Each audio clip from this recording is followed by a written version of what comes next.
राजनीतिक अनिश्चितता ने ग्लोबल बाजारों की तेजी पर लगाया ब्रेक। अमेरिकी बाजार मिले जुले, लेकिन एशियाई बाजारों की दमदार शुरुआत। एसजीएक्स निफ्टी 15 अंकों पर। हीरो मोटोकॉर्प के अनुमान से बेहतर नतीजे, मार्जिन 17% पर, मुनाफा अनुमान से कम घटा।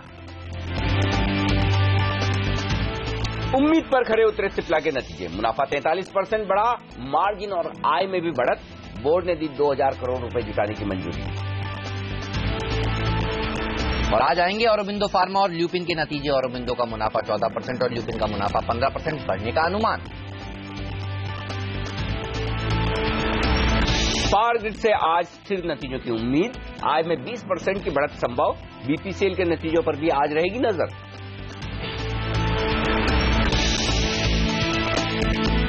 पुराने ट्रकों को नए ट्रक से बदलने वाली स्क्रैप पॉलिसी पर आज अहम बैठक, लेकिन बैठक से पहले ही रोड और स्टील मंत्रालय के बीच मतभेद, सब्सिडी को लेकर भी फैसला नहीं। पैकर के नाना, ये कला तो डॉक्टर साहब ही जानते हैं और कोई नहीं जानता।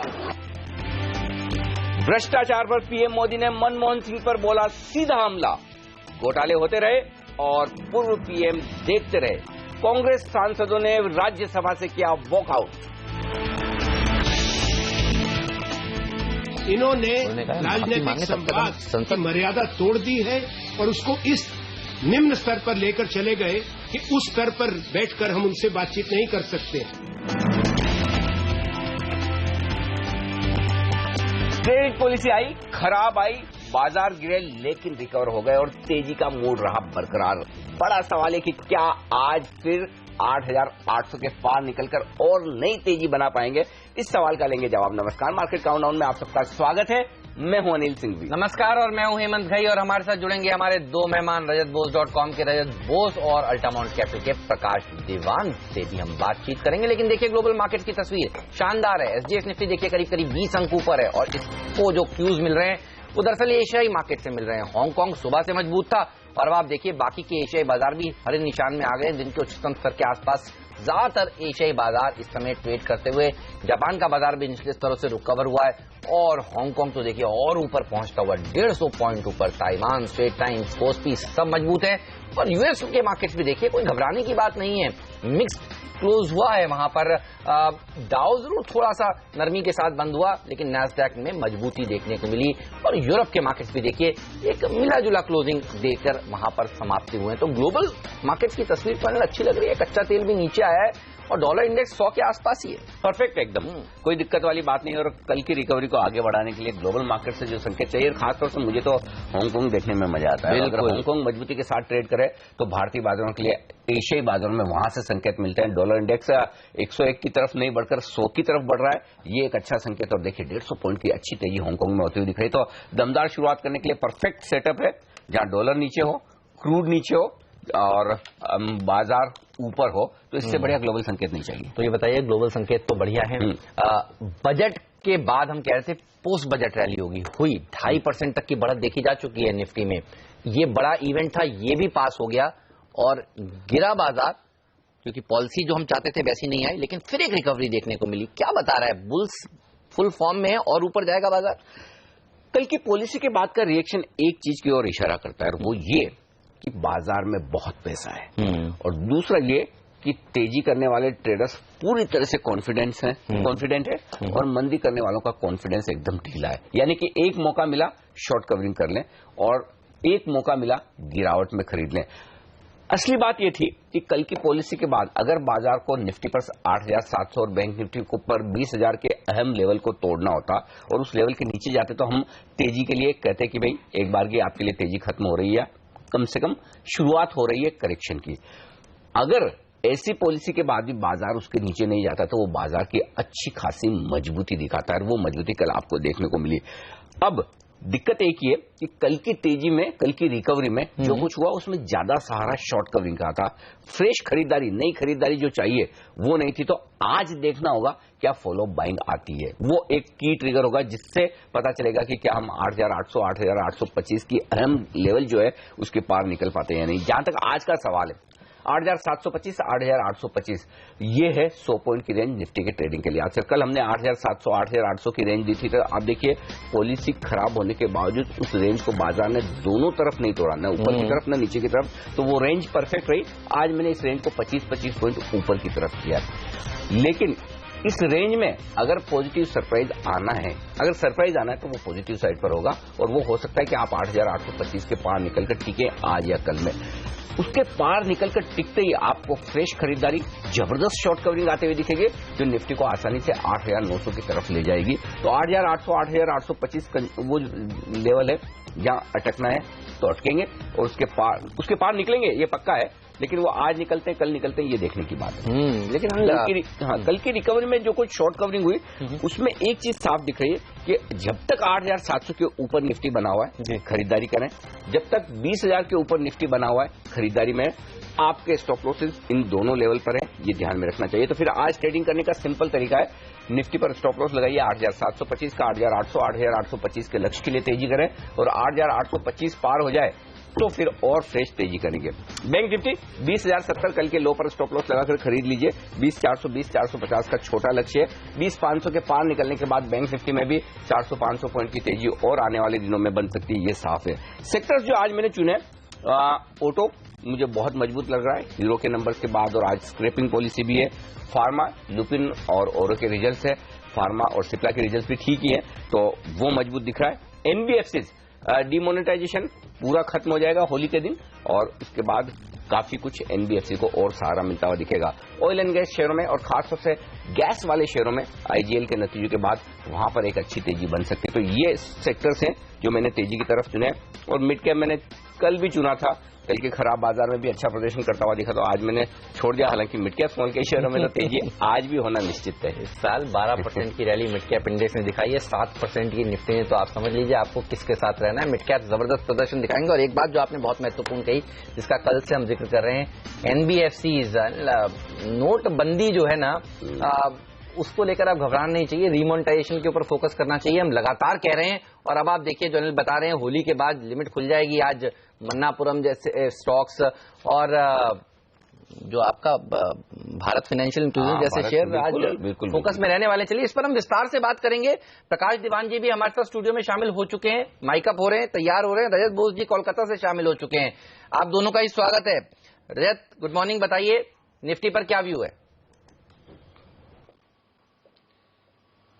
देखिए, निफ्टी, हमने अनिल जी का बात सुना है कि इस लेवल पे 8,725 का स्टॉप लॉस मान के तेजी कर लीजिए, बट ये बीच का लेवल है, इसमें आप दो तरफा ट्रेड कर सकते हैं। या तो आप 8,800 8,820 के आसपास जब पहुंचे और उस टाइम में अगर ये उस लेवल को क्रॉस नहीं कर पाए तो 8,858 का स्टॉप लॉस मान के और 8,755 और 8,715 का टारगेट लेके इसमें एक शॉर्ट ट्रेड भी ले सकता है, क्योंकि हम ये मानते हैं कि 8,849 से लेके 8,920 ये एक बहुत जबरदस्त सप्लाई जोन है। इसको इतनी आसानी से ऊपर जाना, इसको पार करके थोड़ी मुश्किल समझ में आ रहा है। और ये कहने का और एक कारण है, ढेर सारे कंपनीज की स्टॉक जो मूवमेंट दे रहे हैं उसमें आप एक चीज देखिएगा, वॉल्यूम की योगदान फिलहाल कम होने लगा है। That is the volume divergence, मतलब एक बार ऊपर से कुछ कंसोलिडेशन की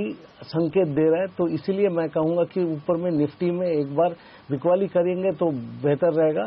लेकिन इसके साथ एक कॉन्ट्रेरियन सिग्नल है, मतलब कॉन्फ्लिक्टिंग सिग्नल भी आप कह सकते हैं। जब तक बैंक निफ्टी 20,300 से 20,200 का स्तर तोड़ नहीं देता है, ये रेंज को डिसाइसिवली कल तोड़ा था लेकिन सस्टेन नहीं किया, ऊपर चला गया, that's a very positive sign.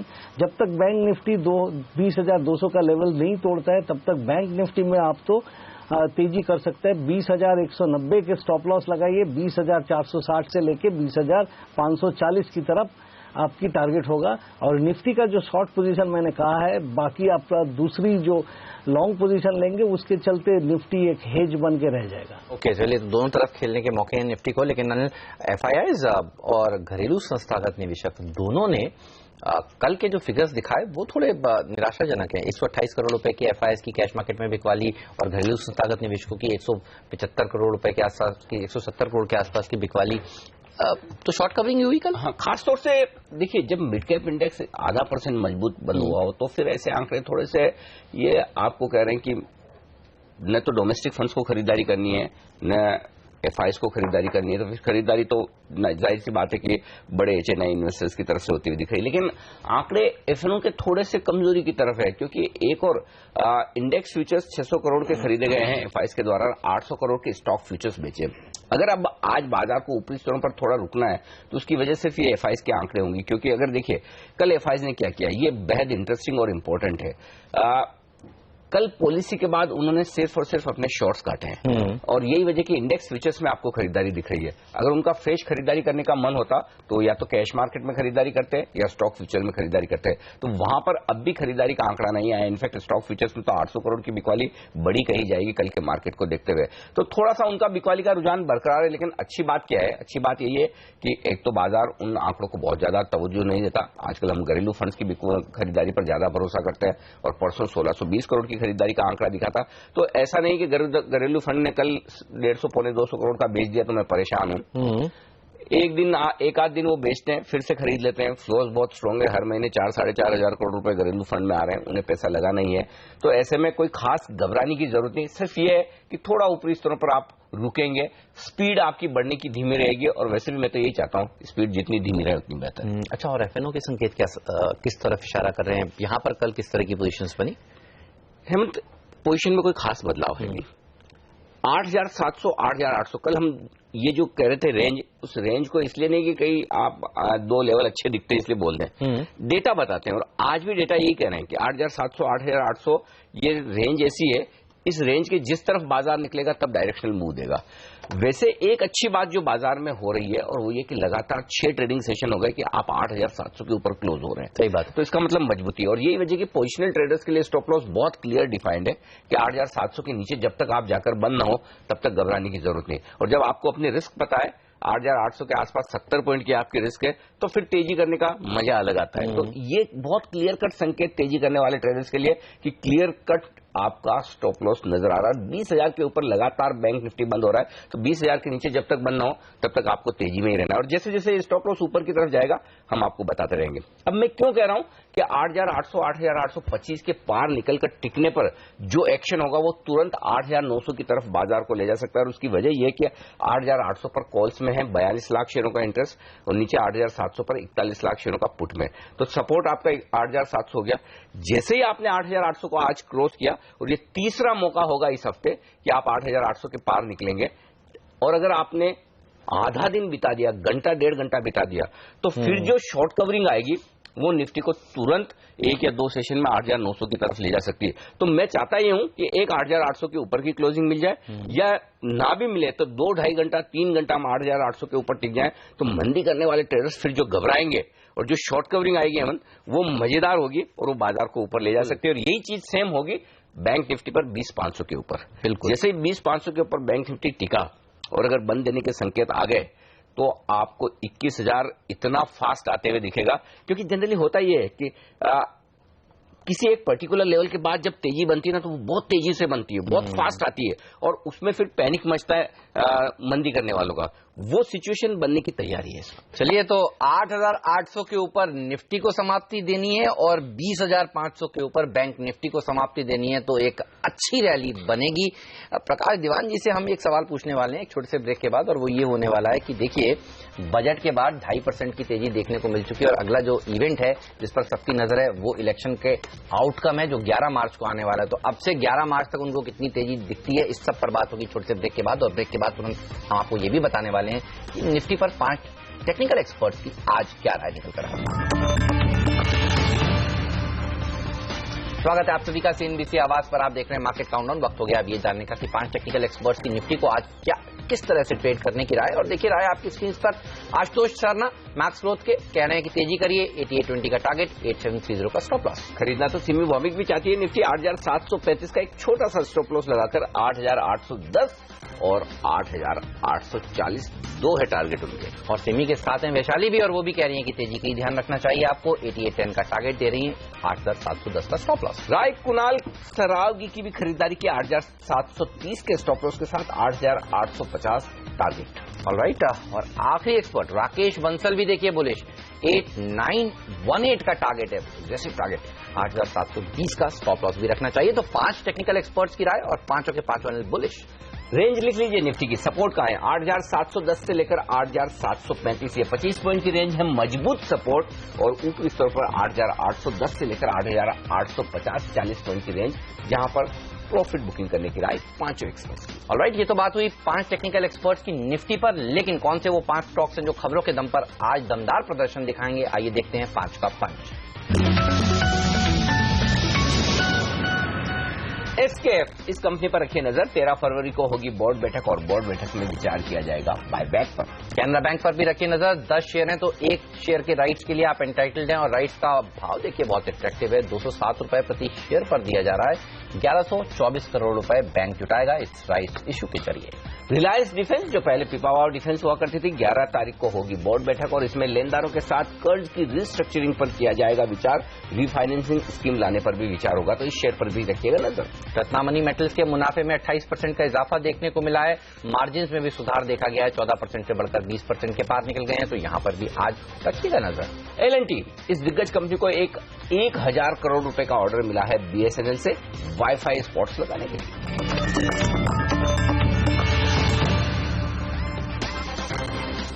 हमारे एक्सपर्ट्स हमारे साथ है, रजत बोस साहब और प्रकाश दीवान जी भी अब आ चुके हैं हमारे साथ स्टूडियो में। प्रकाश जी, ये तो पॉलिसी इतनी खराब है, सब कुछ है, अभी नहीं घटाई ब्याज दरें, आगे भी नहीं घटाएंगे, डरा भी रहे हैं, बॉन्ड यील्ड्स भी कल इतने बढ़ गए, उसके बावजूद बाजार तो भागे जा रहा है। बिल्कुल नहीं, तो आपने पहले ही, मुझे याद है मंगलवार की क्लोजिंग सेशन में कहा था, अजय बग्गा भी साथ में थे हमारे, तो ये बात हो रही थी कि रेट कट अगर नहीं आता तो मार्केट को थोड़ी बहुत मायूसी होगी, पर वो 2.5 से 3.5 के दरमियानी जो है वो है, उसके बाद तो बृहस्पतिवार को तो मार्केट वापस तेजी में आ जाएगा, क्योंकि market is right now I think getting into a very bottom up stock specific activity. और दूसरी चीज जो हुई है कि डीमोनेटाइजेशन का पूरी तरह से असर, आपने एक उसपे डेडलाइन डाल दी, वो है 11 मार्च या 13 मार्च जो भी है, 13 मार्च, कि भाई इसके बाद तो कोई असर रहने की गुंजाइश नहीं है। तो एक बहुत ही क्लियर विजिबिलिटी आ गई है। होता ये कि आज पैसे विड्रॉ करने की लिमिट जब पता है निकलने वाली है तो आदमी विड्रॉ ही नहीं करता है, अब होड़ नहीं है कोई विड्रॉ करने की। तो आप देखें तो एकदम से जो है वो ड्रॉप हो जाएगा। पहले तो 24,000 में थोड़ी एक वो होती थी, ऐसा अंकुश लगा हुआ है, अब वो 50,000 हो गया, अब उसके बाद वो भी निकल जाएगा, तो क्यों विड्रॉ करना है जब आ ही रहा है। सो जो कंज्यूमर स्टेपल्स जो है या रिटेल वाली साइड में है, जहां हम देख रहे थे कि एक नेगेटिव ओवरहैंग था, हुआ नहीं था कि 3 महीने में खराब कुछ हुआ, वैसा नहीं, बट जो मार्च क्वार्टर है वो भी खराब नहीं जाएगा, इसका भी अब पूरा अंदेशा आ गया। तो ये जो अर्निंग डाउनग्रेड होने थे ये नहीं होंगे, और मार्केट उसको तवज्जो ज्यादा दे रहा है आरबीआई पॉलिसी में। इनफैक्ट दैट्स ओनली की टेक अवे आरबीआई पॉलिसी के उसमें से। अदरवाइज ये जो व्यू चेंज हुआ ये तो 6 महीने बाद फिर चेंज हो जाएगा। हाँ, लेकिन बॉन्ड यील्ड्स जिस हिसाब से बढ़े हैं, 7 की तरफ नजदीक जो आए हैं, उससे एक चीज साफ जाहिर है कि एंड ऑफ द ईयर तक हो सकता है वो बढ़ते रहे, ट्रेंड ऊपर की तरफ है, बॉटमिंग आउट सा हो गया है जो साइकिल का इंटरेस्ट रेट का, तो आपके रुपी पे जो दबाव है वो बढ़ जाएगा जो अभी तक नहीं आया है। तो रुपी हैज बीन वेरी रेजिलिएंट। तो ऐसे स्टॉक्स देखिए जिसमें थोड़ा बहुत एक्सपोर्ट्स का भी ये है, industry like chemical, James and stone, jewellery, और जिस टाइप के टाइटन वाइटन के नंबर्स आने शुरू हुए हैं। एक चीज तो समझ आ रही है कि डीमोनेटाइजेशन से कुछ लोगों को तो फायदा ही हुआ है, चांदी हो गई। हाँ, मतलब चांदी वालों को, सोने वालों को चांदी हुई है, जो भी हुआ है। लेकिन तो ये चीजें जो अननोन फैक्टर्स होते हैं उसमें मार्केट में पैसा ज्यादा बनता है। तो I think you will have to look at doing, आवाज देखते रहना पड़ेगा लोगों को। बिल्कुल सर, और आपका एक टॉपिक भी हम आपसे पूछेंगे थोड़ी देर में। तो सबसे बड़ा जो तोहफा है वो तो गवर्नर साहब ने दे दिया, हालांकि उसके ऊपर देखिए आज कल रिकवरी भी क्या जबरदस्त आई, और हमारे एक्सपर्ट कह रहे हैं कि जब आपको फिर बता दें 13 मार्च के बाद कोई भी लिमिट नहीं होगी, सेविंग बैंक से आप जितना पैसा निकालना चाहते हैं अकाउंट से निकाल सकते हैं। लेंगे एक छोटा सा ब्रेक के बाद रजत बोस के टॉपिक्स जानेंगे, प्रकाश दीवान जी के टॉपिक्स जानेंगे, और आपको बताएंगे ब्रोकरेज हाउसेस की रिपोर्ट्स क्या निकल कर आ रही हैं, और खास तौर पर नजर होगी हीरो मोटोकॉर्प पे। CNBC आवाज पर आप देख रहे हैं मार्केट काउंटडाउन। रजत बोस, प्रकाश दीवान हमारे 2 मेहमान हमारे साथ बने हुए हैं, और अब आपको बता दें कल ब्रोकरेज हाउसेस ने क्या व्यू दिया, खास तौर पर हीरो मोटो और सिप्ला के नतीजे देखकर। नियति हमारे साथ जुड़ चुके हैं। नियति बताइए हीरो मोटो के नंबर्स अनुमान से बेहतरीन थे। आज क्योंकि कॉन्फ्रेंस कॉल है 11:30 बजे के आसपास, तो उसके बाद ज्यादातर ब्रोकरेजेस अपने टारगेट प्राइस या फिर रेटिंग अपनी रिव्यू करते हुए नजर आएंगे। तो बहुत ज्यादा ब्रोकरेजेस नहीं है। यूबीएस फिलहाल अपना बिकवाली करने की सलाह मेंटेन कर रहा है। 2800 का इनका लक्ष्य है, जो कि 13% का डाउनसाइड है। रॉ मटेरियल कॉस्ट बेहतरीन तरीके से कम हुई है। 150 बेसिस पॉइंट का तिमाही दर तिमाही एक डिक्लाइन आया है। हालांकि ये कितना सस्टेन कर पाते हैं आगे, ये देखने वाली बात होगी। इक्वल वेट का कॉल मॉर्गन स्टैनली भी दे रहा है और 3239 का इनका लक्ष्य है, जो कि मौजूदा भाव से करीब 0.5% के आसपास का अपसाइड का देख रहा है। सिप्ला पर ब्रोकरेजेस की राय बटी हुई है। हालांकि सभी ने अपने जो टारगेट प्राइस हैं वो बढ़ा दिए हैं बेहतरीन नतीजों के बाद। न्यूट्रल के कॉल सारे के सारे ही दे रहे हैं, अगर क्रेडिट्स उसको छोड़ दिया जाए तो। क्योंकि वैल्यूएशंस पूरी तरह से फुली प्राइस इन करके चल रहा है पूरे के पूरे ग्रोथ पोटेंशियल को। और आगे चल के क्योंकि मैनेजमेंट ने गाइड किया है कि चौथी तिमाही में इनके दो प्रोडक्ट्स को मंजूरी मिलने वाली थी, वो शायद डिले हो सकती है। तो ये सारे कुछ कंसर्न्स हैं। फिलहाल अच्छे नतीजों के दम पर मेंटेन कर रहा है Bank of America Merrill Lynch. Neutral का कॉल टारगेट प्राइस इन्होंने बढ़ा दिया है। 575 का इनका टारगेट प्राइस था, अभी से बढ़ा करके 610 का कर रहे हैं। मैक्वायरी ने भी अपना न्यूट्रल का कॉल मेंटेन किया है। टारगेट प्राइस बढ़ा करके इन्होंने अब 626 का कर दिया है। 575 का इनका पहले का लक्ष्य था। नोमुरा रेटिंग थोड़ी सी घटा के न्यूट्रल कर रहा है और टारगेट प्राइस बढ़ा रहा है। 605 का लक्ष्य था, अब इसे बढ़ा के इन्होंने 665 का कर दिया है। हालांकि इन्होंने अपने जो अर्निंग्स एस्टिमेट्स हैं अगले 3 साल के लिए 8%, 15% और 3% घटा दिए हैं। 10% का अपसाइड ये देख रहे हैं। मॉर्गन स्टैनले अंडरवेट का कॉल दे रहा है। टारगेट प्राइस इन्होंने भी बढ़ाया है। 520 का था, अब इसे बढ़ा के इन्होंने 564 का कर दिया है। 7% का डाउनसाइड ये देख रहे हैं। और गोल्डमैन सैक्स का सबसे खराब लक्ष्य है। सेल का कॉल मेंटेन कर रहे हैं, यानी बिकवाली करके चलिए। टारगेट प्राइस इन्होंने भी बढ़ा दिया है। 439 का था, 459 का अब इन्होंने बढ़ा के कर दिया है। 24% डाउनसाइड देख रहे हैं। लेकिन क्रेडिट स्विस सबसे बुलिश कॉल दे रहा है सिप्ला पर अच्छे नतीजों के बाद। आउट परफॉर्म की रेटिंग दे रहा है।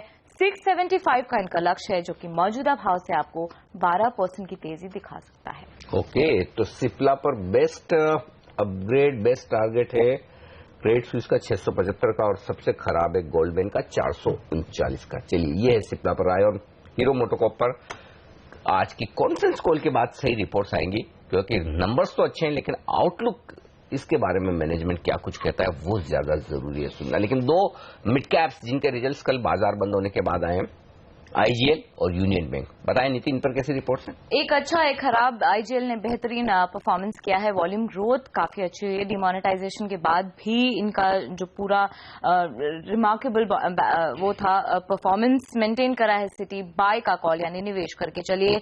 1117 का इनका लक्ष्य है। 10% की मौजूदा भाव से ये तेजी दिखा सकता है। यूनियन बैंक ने खराब नंबर्स पेश किए हैं। एनपीएस इनके बड़े हैं। चिंता आगे भी जारी रह सकती है। क्रेडिट स्विस डाउनग्रेड कर रहा है। न्यूट्रल से इसकी रेटिंग घटा के इन्होंने अंडर परफॉर्म की कर दी है। टारगेट प्राइस इनका 124 का है। 26% डाउनसाइड का ये देख रहा है। लेकिन Bank of America Merrill Lynch ने तगड़े तौर पे अपना टारगेट प्राइस घटा दिया है। अंडर परफॉर्म की रेटिंग तो ये कर ही रहे हैं। 87 का इनका लक्ष्य था, अभी ने सीधे घटा करके 79 का कर दिया है। मौजूदा भाव से आपको 53% का डाउनसाइड ये शेयर दिखा सकता है।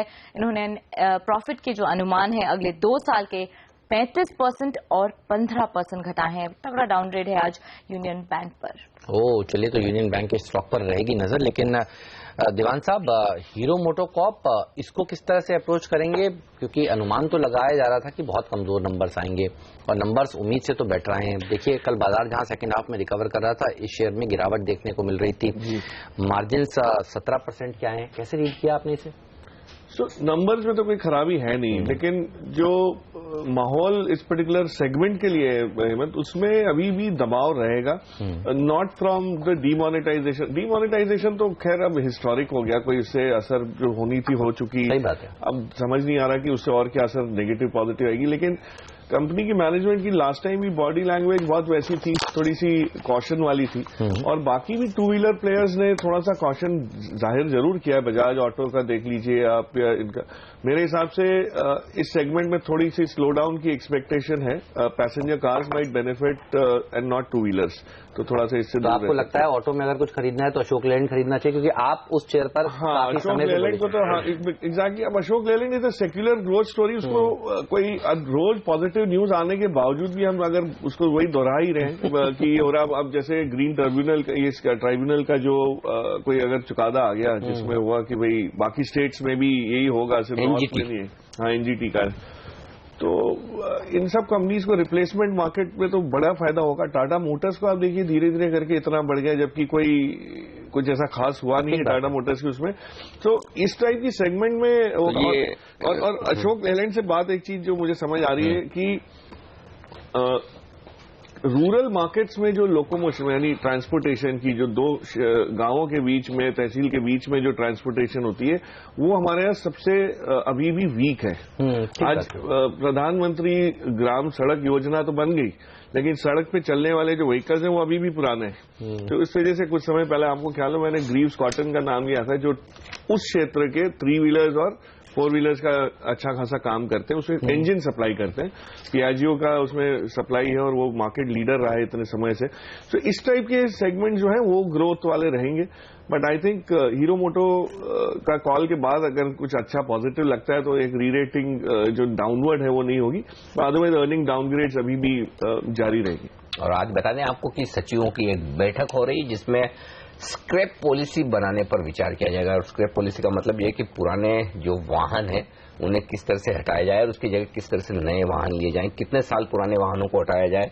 और पहले ये कमर्शियल व्हीकल यानी कि कारोबार में काम काज आने वाले वाहनों के ऊपर निर्णय लिया जाएगा। हो सकता है कुछ टैक्स इंसेंटिव दिया जाए कि भाई 10 साल 15 साल 20 साल पुराने वाहन जो आप हटा रहे हैं उसकी जगह आपको नए जो लेने होंगे तो नई जो खरीदारी करेंगे उस पर किसी तरह की टैक्स छूट दे दी जाए ताकि लोग फटाफट पुराने वाहनों को हटाए। तो आज ये भी बैठक अहम होगी और अगर इसका सबसे ज्यादा फायदा किसी को मिलेगा तो अशोक लेलैंड। बस इसमें देखना यह है कि जो पॉलिसी है ये मैंडेटरी की जाती है या फिर इसको मैंडेटरी नहीं रखा जाता है। अगर मैंडेटरी की जाए तो बहुत ज्यादा तेजी, और अगर मैंडेटरी नहीं की जाए तो जिसको लगेगा वही रिप्लेस करेगा। ठीक बात है। तो ये एक हालांकि आज मीटिंग है, फाइनल पॉलिसी बनेगी, एक्सेप्ट होगी, उसमें वक्त लगेगा, लेकिन आज काफी कुछ अंदाजा लग सकता है अगर ये खबरें बाहर आती है कि किस तरह की पॉलिसी और इंसेंटिव्स किस तरह के दिए जाते हैं वो सबसे जरूरी होगा। रोड मिनिस्ट्री कहता है कि मैंडेटरी नहीं रखी जाए और स्टील मंत्रालय कहता है कि मैंडेटरी करेंगे तभी फायदा है इसका। बिल्कुल। और आपको तो पता है हिंदुस्तान में जब तक कोई चीज मैंडेटरी एग्जैक्टली मैं वहीं आ रहा था, होता नहीं है। नहीं, इस पर्टिकुलर डेवलपमेंट से अशोक लेलैंड को तो फायदा होगा बिकॉज रिप्लेसमेंट आ रहा है, लेकिन एक ट्रेंड चेंज हो जाएगा जो है कि फॉसिल फ्यूल से आप सीधा बैटरी ऑपरेटेड व्हीकल्स पे बहुत बड़ा झुकाव देखेंगे। हमने कुछ समय पहले मारुति मतलब सुजुकी और टोयोटा की साझेदारी का अनाउंसमेंट सुना ग्लोबल लेवल पे, और हिंदुस्तान में भी ये करेंगे। और आपको ख्याल हो तो टोयोटा की एक कार का मॉडल प्रायस करके है जो वर्ल्ड वाइड सबसे ज्यादा हाइब्रिड कार में जो तेल और बैटरी दोनों से चलते हैं। स्टार्ट एक्चुअली तेल से होते हैं और चलते बैटरी पे हैं। ये मैकेनिज्म होता है, इसलिए उनको हाइब्रिड कहा जाता है। अगर वो टेक्नोलॉजी मारुति को मिल जाती है यहाँ पे तो आप देखिए वो गजब का गेम बनता है, क्योंकि मारुति गाड़ी बनाता है और उसमें से अब इलेक्ट्रिक व्हीकल इंट्रोड्यूस करने हैं। तो इससे सबसे बड़ा नुकसान तो महिंद्रा को होगा। इन्होंने जो रेवा कंपनी ली थी, जो पैसे उसमें लगाए थे वो पैसे इलेक्ट्रिक कार के लिए रेवा कल नंबर आने वाले हैं महिंद्रा के। हाँ, तो ये डेवलपमेंट्स काफी इंपॉर्टेंट। टेस्ला ने बोला है कि वो हिंदुस्तान में आ रहे हैं, तो कई चीजें हो रही है इंटरेस्टिंग, तो स्पेस में देखते रहिए। चलिए, तो ऑटो स्पेस फोकस में तो रहेगा और इस खबर पर आपको सिर्फ और सिर्फ देखना है सीएनबीसी आवाज। हम आपको बताएंगे उस बैठक का क्या आउटकम निकला स्क्रैप पॉलिसी से रिलेटेड। लेकिन लेंगे एक ब्रेक के बाद रजत बोस के टॉप ट्रेडिंग आइडियाज आपको बताएंगे। प्रकाश दीवान जी भी एक बेहतरीन शेयर लाए हैं चुनकर, वो भी आपको बताएंगे ब्रेक के बाद।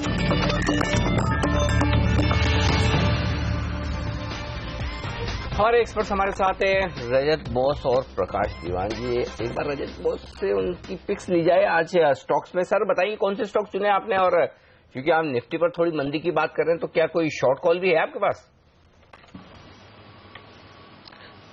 हाँ, 2 बाई कॉल देना चाहता हूँ। एक उसमें डिलीवरी कॉल है और एक सेल कॉल भी है। पहले ट्रेडिंग कॉल के लिए फेडरल बैंक बताता हूं। फेडरल बैंक में जो पिछले 4 दिन का ट्रेडिंग हुआ है उसको देखते हुए एक बुलिश फ्लैग नजर आ रहा है, तो इसलिए आप इसमें 81 रुपया के नीचे स्टॉप लगाइए। ऊपर में 89 तक उम्मीद कीजिए। ये काफी अच्छी मोमेंटम दिखाने लायक बन चुके हैं, तो अभी ऊपर की तरफ मूवमेंट होगा, ऐसा ही मैं उम्मीद रखता हूं, इसीलिए बाय कॉल का सलाह दे रहा हूं। BF यूटिलिटीज, ये मैं आपको शॉर्ट टर्म डिलीवरी के रूप में लेने के लिए सलाह दे रहा हूं। इसमें 392 रुपया के नीचे स्टॉप लगाइए, 15 रुपया का स्टॉप होगा, लेकिन ऊपर की टारगेट भी काफी ऊपर है। 424 रुपया पहला टारगेट और 441 रुपया दूसरी टारगेट होगा। BF यूटिलिटीज एक W फॉर्मेशन बना के कल बहुत अच्छी मूवमेंट दिया है और आने वाले दिनों में ये मोमेंटम बरकरार रहेगा, इसलिए एक शॉर्ट टर्म डिलीवरी कॉल है। जो लोन सेल कॉल जो है दैट इज टाटा स्टील, वो 474 के ऊपर आप स्टॉप लगाइए। 462 से 458 कल के दिन ये काफी वीकनेस दिखाया था, और इसमें weakness science not just in Tata still but other steel companies like steel authority, उसमें भी दिखाई दे रहे हैं। प्रॉफिट बुकिंग की काफी अच्छी संभावना है, काफी अच्छा बढ़ चुका है। जो शॉर्ट टर्म या मीडियम टर्म इन्वेस्टर है इस लेवल पे प्रॉफिट बुक कर सकते हैं, इंटरडे ट्रेडिंग भी डाउन साइड में कर सकते हैं। ऑलराइट, तो फेडरल बैंक आपको याद होगा पिछले हफ्ते CNBC आवाज का जैकपॉट स्टॉक पे था, अच्छी तेजी आगे भी दिखाएगा। रजत बोस का पिक है, BF स्टील 3 और में तेजी करिए, टाटा स्टील में करिए मंदी। लेकिन प्रकाश, एक इन्वेस्टमेंट वाला आइडिया आपकी तरफ से? ये लॉन्ग टर्म बेसिस पे मुझे जो समझ आ रही है कि केमिकल्स वाला क्षेत्र जो है अभी भी थोड़ा सा इग्नोर हो गया है ये बजट के चक्कर में ही हो, और जिस हिसाब से कल RBI पॉलिसी का स्टैंड चेंज हुआ है, आगे चल के हमारी बॉन्ड यील्ड थोड़ी सी ऊपर की तरफ जाएंगी और रुपए पे भी थोड़ा सा दबाव बढ़ना शुरू हो जाएगा। तो जो रुपए की रेजिलियंस दिखी है इमर्जिंग मार्केट करेंसीज के सामने, वो थोड़ी सी घटती हुई दिख रही है। तो एक्सपोर्ट ओरिएंटेड कंपनी में केमिकल, स्पेशलिटी केमिकल्स में कंपनी जो पसंद है मुझे, उसका नाम है IG पेट्रो। अब IG पेट्रो की खासियत क्या है? तो ये बनाते हैं थैलिक एनहाइड्राइड करके एक प्रोडक्ट होता है जो बहुत वाइड एप्लीकेशन जिसकी हैं, और ग्लोबली ये बड़े लीडर माने जाते हैं because of the scale that they have. In fact Hindustan में एक और कंपनी है जो वेल नोन तिरुमला केमिकल्स करके, वो भी यही चीज बनाती है, पर IG पेट्रो की कैपेसिटी उससे भी ज्यादा है। गोवा में इनका यूनिट है, पूरी तरह से पुराना यूनिट है, इसलिए डिप्रिशिएट हो गया है। तो अब जो कैश फ्लो आ रहा है इनका, मुझे समझ आ रही है कि ये बहुत पॉजिटिव रहेगा और इसकी री रेटिंग होगी, क्योंकि इसमें जिसको हम कहते हैं ऑपरेटिंग लेवरेज की, 1 रुपया सेल्स में बढ़ता है तो 30 पैसे इनके प्रॉफिट में बढ़ते हैं, और वो रफ्तार बनी रहेगी। सो इस टाइप का माहौल है, सेटअप अच्छा है और इसका प्रोडक्ट एक्सेप्टेंस बहुत वाइड है। चाइना से जो इंपोर्ट्स के इश्यूज होते थे वो अभी है नहीं, ग्लोबली शॉर्टेज वाली प्रोडक्ट है, तो इसको देखा जा सकता है from medium to long term perspective. Okay, ये राय है आपके लिए इन्वेस्टमेंट के लिहाज से IG पेट्रो में खरीदारी करने की। चलिए स्टॉक्स जो आज एक्शन में रहने वाले हैं उन पर एक राय ली जाए। सिप्ला चार्ट देकर बताएं रजत, क्या ट्रेड बनेगा? नतीजे ठीक से है, मतलब उम्मीद जैसी थी वैसे आए, कोई बहुत बढ़िया भी नहीं तो खराब भी नहीं, और ब्रोकरेज हाउसेस के भी टारगेट्स कोई बहुत बदल कर नहीं आते दिख रहे हैं। चार्ट्स पर क्या अहम लेवल है सिप्ला के लिए और कैसे ट्रेड करना चाहिए? देखिए, मैं तो ये मानता हूं कि ये अगर 598 के नीचे नहीं जाता है तो उसी के नीचे स्टॉप लगा के अभी भी आप खरीदारी कर सकते हैं। ऊपर में 2-3 दिन पहले जो 621 का हाई बनाया था वो उसकी दोबारा एक बार रीटेस्ट होने की संभावना है, लेकिन कोई कारण से ये 598 के नीचे चला जाता है तो अपना लॉन्ग पोजीशन इसमें नहीं रखिए, क्योंकि तब ये 593 तोड़ के वो जो कंसोलिडेशन जोन था 593 से लेके 575 के आसपास तक, उसी के रेंज पे फिर से चला जाएगा। तो इस हिसाब से जैसी इसकी आज बाजार रिएक्ट करेगा, बाजार का रिएक्शन जिस तरीके से होगा, आप 2 तरफा ट्रेड ले सकते हैं। तो ऊपर में रहेगा तो लॉन्ग कीजिए 598 के स्टॉप लॉस पे, और उसके नीचे चला जाए तो 603 का स्टॉप लॉस में मंदी खेलिए, 2 तरफा मूवमेंट होने की गुंजाइश है। ऑलराइट, चलिए तो ये रहा सिप्ला पर, लेकिन यूनियन बैंक को जिस तरह से क्रेडिट स्विस ने डाउनग्रेड किया है, Bank of America Merrill Lynch underperform की रेटिंग दी है, इस शेयर को किस तरह से ट्रेड करना चाहिए, साथ ही रीमोनेटाइजेशन को किस तरह से आपको आज प्ले करना चाहिए। 13 मार्च से करंट अकाउंट से पैसा निकालने पर कोई सीमा नहीं रहने वाली। बात करेंगे मन्नापुरम फाइनेंस पर और भारत फाइनेंशियल्स पर एक छोटे से ब्रेक के बाद। स्वागत है आप सभी का CNBC आवाज पर। आप देख रहे हैं मार्केट काउंटडाउन और हमारे साथ प्रकाश दीवान, रजत बोस बने हुए हैं। मन्नापुरम के चार्ट देखकर बताइए, इसके नतीजे जबरदस्त आए हैं। आप देखिए 100% बढ़ा है मुनाफा और ऑपरेटिंग इनकम में भी 46% का इजाफा देखने को मिला। कल भी हालांकि उम्मीद थी कि अच्छे नंबर्स आएंगे, लेकिन चार्ट्स पर क्या नजर आ रहा है आपको? देखिए हेमंत, इसमें मैं ये कहना चाहूंगा कि ये 92 से 95 के बीच में इसमें कुछ सप्लाई प्रेशर है। ये रेंज को पार करके ऊपर की तरफ निकल जाएगा तो आप मान सकते हैं कि अच्छी मूवमेंट होगा। वॉल्यूम तो अच्छा आ रहा है, लेकिन अभी ये 95 का लेवल क्रॉस किए बगैर इसमें जो तेजी पिछले दिनों में देखे थे, एक्चुअली 7750 के आसपास से जो 90 के ऊपर आने की वक्त जो वॉल्यूम और जैसी वाइड रेंजिंग डेज बना के ये ऊपर आ रहा था, वो मोमेंटम फिर से बरकरार होगा 95 क्रॉस करने के बाद में। बट इस लेवल पे कोई शॉर्ट की जगह नहीं है, या तो इसमें प्रॉफिट बुकिंग अभी मत करिए। प्रॉफिट बुकिंग करने का जगह तब बनेगा जब ये 89 तोड़ देगा। तो 89 तोड़ना जरूरी, जब तक 89 के ऊपर है तब तक मजबूत है। ये दमदार नतीजे तो बहुत ही जबरदस्त है, मतलब मुनाफा दुगुना होना, आय 50% करीबन बढ़ना। अच्छा, बहुत तगड़े हैं। ये बताइए, जब नोटबंदी 8 नवंबर को अनाउंस हुई, उसके बाद क्या जबरदस्त पिटाई हुई। नंबर्स तो देखिए ऐसा कहीं से नहीं लगा कि लोगों ने पैसे नहीं चुकाए, और अब आप ही कह रहे थे कि 13 मार्च से अब पैसे निकाल सकते हैं आप अपने सेम बैंक अकाउंट से भी, पूरे जितने निकालना चाहें। आपको इस सेगमेंट में क्या पसंद आता है, भारत फाइनेंशियल्स या फिर ये, या फिर कोई और स्टॉक जो आपको अच्छा लगता हो? देखिए, इस सेगमेंट में जो हुआ है, चेंज जो आया है वो ये है कि एमएफआई और गोल्ड लोन कंपनीज का जो रेटिंग होता था, या जो टॉप उनको प्रायोरिटी दी जाती थी एनबीएफसी की श्रेणी में, उसकी जगह अब हाउसिंग फाइनेंस ने ले ली है पूरी तरह से। आज हाउसिंग फाइनेंस का बिजनेस जिसका भी है उसका फुल बोलबाला चल रहा है। जिसके बाद हाउसिंग फाइनेंस का थोड़ा भी पोर्टफोलियो है तो वो उसको बढ़ाने की, उसमें चाहे आप एबी नोवो का फाइनेंशियल सर्विसेज बिजनेस देखिए, उनके पास अच्छा खासा है। मोतीलाल ओसवाल एनबीएफसी है, लेकिन उनके करीब 8000 के ईयूएम में 4500 हाउसिंग फाइनेंस पोर्टफोलियो है। तो इन सबके जो हाउसिंग फाइनेंस की डिपेंडेबिलिटी को देखते हुए जो हो रहा है, और यही चीज मन्नापुरम और मुथूट में हुई है, इन्होंने धीरे धीरे करके अपना गोल्ड लोन पोर्टफोलियो घटाना शुरू कर दिया।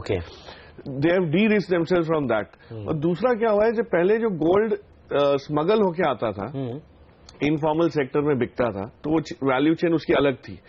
अब ये जो है वो पूरी तरह से आपको कैनलाइजिंग एजेंट के थ्रू इंपोर्ट हो रहा है, और उसी को आप कन्वर्ट करके बेच रहे हो। तो ये ऑर्गेनाइज सेक्टर के लिए तो बहुत अच्छा रहा है जो डिमोनेटाइजेशन हुआ, क्योंकि अब कैश है नहीं, आप इंपोर्ट कर नहीं सकते, हवाला नहीं कर सकते, तो नेचुरली प्रॉपर रूट से आएगा।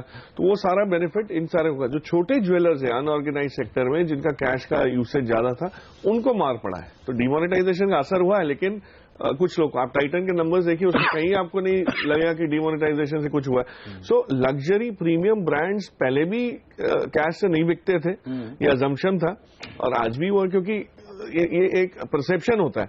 सो ये सब कंपनीज में जहां हाउसिंग फाइनेंस कंपनीज का समावेश है, मुझे वो पसंद। उसमें एक उज्जीवन वैल्यूएशन के तौर पे देखें तो अभी भी 2.5 times I think FY18 book value पे है, उससे शायद कमी है 2.5 टाइम से। तो वो एक रीजनेबली प्राइस लगता है। भारत फाइनेंशियल इंक्लूजन अच्छा है, नो डाउट, बट थोड़ा सा मेरे को ओवर प्राइस लगता है। अच्छी रैली दिखाई भी है इसने, बहुत अच्छा रिकवरी दिखाई है, और उनका फुटप्रिंट नेशनल लेवल पे है, इसलिए थोड़ा इशू हो सकता है। उज्जीवन का बैंक लाइसेंस जो है, उसका असर अब आपको अगले 1 साल में देखना चाहिए। गांव में जो असर है, एक मैं आपसे राय थोड़ी देर बाद लूंगा, एक्चुअली क्योंकि टाइम हो रहा है। M&M फाइनेंस, क्या वो स्टॉक मजबूत हो सकता है? वो पूछूंगा मैं थोड़े से देर में, ब्रेक के बाद, क्योंकि इस वक्त हमें ब्रेक लेना है, और ब्रेक के उस पार बाजार की होगी शुरुआत। प्री ओपनिंग सेशन में SGX निफ्टी मजबूत है, हरे निशान में बना हुआ, और एशियाई बाजार मजबूत। रुपए की चाल पर रखेंगे नजर, क्योंकि डॉलर इंडेक्स थोड़ा कमजोर हुआ है, तो देखेंगे करेंसी मार्केट का रुझान किस तरह का रहता है। कल 67.19 पर क्लोजिंग हुई, और बताएंगे आपको स्टॉक 2020 का अपडेट। और 9:15 से बाजार का भरपूर एक्शन शुरू होगा। और हमारे साथ जहां स्टूडियो में आ गए हैं आशीष चतुर्मुता भी, FNO की स्ट्रेटेजी और बेहतरीन कुछ पिक्स भी आपको देनी है। तो सारा एक्शन शुरू करते हैं छोटे से ब्रेक के बाद, पहला सौदा में।